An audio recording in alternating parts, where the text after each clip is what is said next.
So that was Frederick's solo from the song Heir Apparent by Opeth, and I'm just going to play that at half speed for you now and then do a quick lesson going through the whole solo and just giving a few tips on how to get it right. Here we go.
So let's just go through the whole solo blow for blow since it's not a very long one. And we start up here on the 11th fret of the B string with the third finger. And we're going to bend up to the 12th fret, or the B in other words. And then let it back down. And there's a lot of that in this solo, is bending a note and holding it for quite a long time. So it's important to really get the pitch accurate. And a good thing for practicing that is to just play the pitch that you're aiming for without bending it, and then do the bend and make sure they're the same. So once we've released the bend and let it back down, we get this fast little hammer-on pull-off. So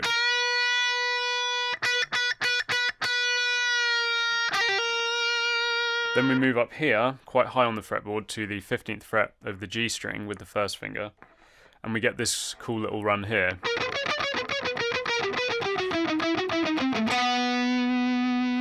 And two things to point out there. Firstly, this is a combination of two scales. The first half uses what you might call the Dorian sharp 4 scale, which is essentially the Dorian mode, but where we've made this note that note, so it has a slightly more Eastern sound. But he only does that for the first half of this run, because then here we get a D sharp, whereas on the ascent we got a D natural. So it actually becomes harmonic minor as we go further down. So harmonic minor. And an important thing with this little run is it's very muted. So don't be playing it like, you know, that's pretty muted, but it really needs to be.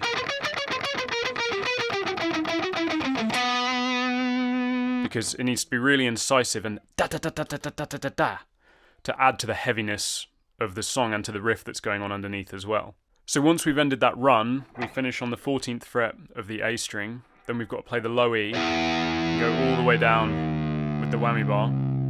But we've got to get right up here to the 22nd fret of the B string to bend up to the 24th, right after that whammy bar descent. So like that. And the way I do that is, as I'm going down, I'm bringing my hand to the point where I want to pick the string. So I'm actually picking the string almost on the fretboard rather than down here. And then just as I pick the B string ready to bend it, this part of my hand is covering the strings that are lower, so we don't get that string still ringing, because otherwise it ruins the bend. So you want that separation, so like that. Now this is another one of those big bends where we stay on the bent note for quite a while. So again, it's really important that you get the pitch accurate. So remember, play the pitch you want and make sure they're the same. And obviously that's different depending on the strings you're using, the guitar, the tension, everything. So get a feel for how far you need to go to get the pitch in tune so it's not flat or sharp. So we bend up.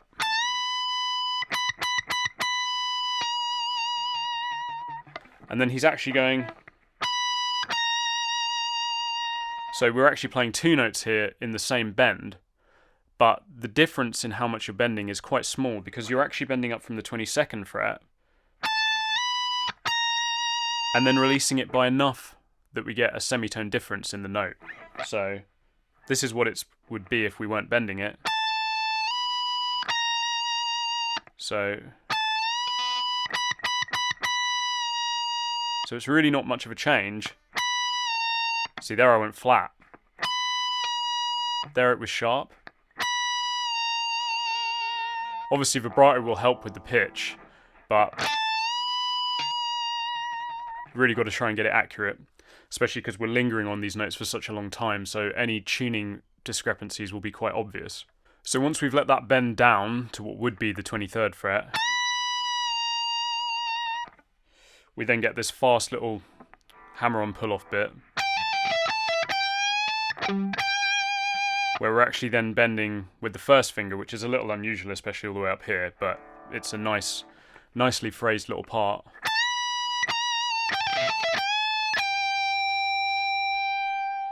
But again, got to really make sure you get that bend up there, especially because it does feel slightly awkward for me anyway, bending with the first finger around there, especially on a guitar with quite thick strings. Then we get this little phrase before we dig into the really hard stuff. And that's just to remind us, of course, that this is a heavy metal song. So we get the fifth, back down to E, then the flat fifth. So now the part we've all been dreading, but really it's just a lot of diminished arpeggios moving in minor thirds. So on the top E string it's 12, 15, 18 is the general sort of shape. And that gets moved down to the G string, and the same thing, 12, 15, 18, because the E and the G string are of course a minor third apart. So it's probably just worth seeing if you can do that kind of thing first. I'm using the first, middle and little finger, because the whole of the lick is comprised of essentially just that, just moving around. So then it gets moved down a minor third, so we get 15, 12, 9 instead. And on the G string again. So again, just see if you can do that, see if you can get the stretch, see if your fingers will go that far. And then we get a bigger stretch as we go down to the D string, because we've got 14, 11 and 8. So it's probably just worth seeing if you can do that as well. Then that moves up to the B string, because again the B and the D string are a minor third apart, so it's just all minor thirds. Then back to the G and the E, and that finishes the lick. Obviously, to see the exact placement of notes and where each shape repeats and stuff, just look at the slowed down version. But that's the basic idea. So we've ended that diminished run on the 12th fret of the G string. So then we're going to go down with the whammy bar for 4 beats, so a full bar. So 2, 3, 4. Then we're going to bend up from the 14th fret of the G string up to the 16th fret. Then we get a little rake here that goes from the 14th fret of the G string, 12th fret of the B string, to the 12th fret of the E string.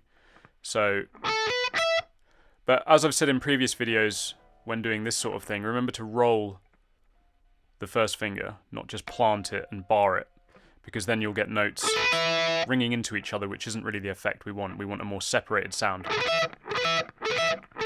I mean, it's so fast here you wouldn't really notice anyway, but that's more the effect we're trying to go for.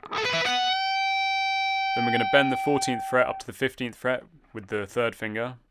Then we get a little hammer-on thing, so... But I like to do the hammer-on with the middle finger and the first finger, because it sets us up better for the next part, so... Then we slide up to the 19th fret with the middle finger. Do this final little ornamentation here. So 19, 20, 19, 17, back to 19. So then finally a last bend on the 22nd fret up to the 24th fret. So D up to the root note E.